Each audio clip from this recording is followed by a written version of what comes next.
খবর 24 সাথে আপনাকে স্বাগত। নতুন নতুন খবর জানার জন্য আমাদের চ্যানেলে চোখ রাখুন। নমস্কার, খবর 24 সাথে আপনাদের স্বাগত। দর্শক, আজ একটা খুব সুন্দর অন্য ধরনের খবর।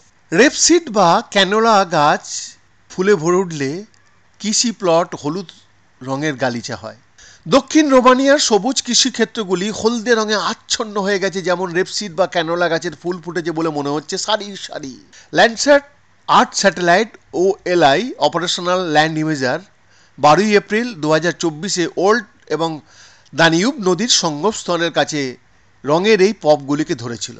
রেপিসিড এবং ক্যানোলা গাছগুলি ব্রাসিকা পরিবারের অংশ, যার মধ্যে বাঁধাকপি এবং সরিষাও রয়েছে। তারা ছোট উজ্জ্বল হলুদ ফুলের গুচ্ছ উৎপন্ন করে, যেগুলো পুরো ক্ষেত্রকে সোনায় মোনায় ঢেকে দেয়।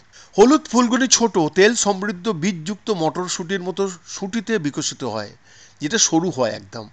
যখন নিষ্কাশন করা হয়, তেলটি বিভিন্ন রাসায়নিক, জৈব জ্বালানি, খাদ্য এবং অন্যান্য শিল্প অ্যাপ্লিকেশনগুলিতে ব্যবহৃত হয়।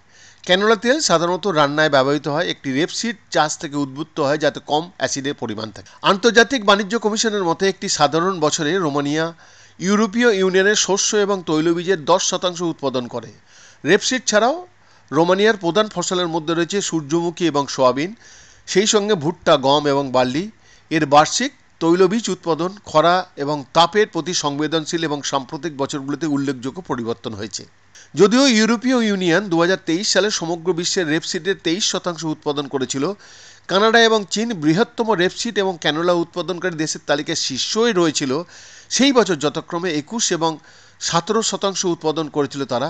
স্যাটেলাইট দুটি দেশেই বিস্তৃত ফুলের ক্ষেতের ছবি ধারণ করেছে।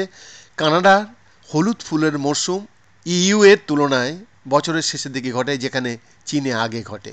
বৈদ্যনাথ দাসের রিপোর্ট, খবর 24/7।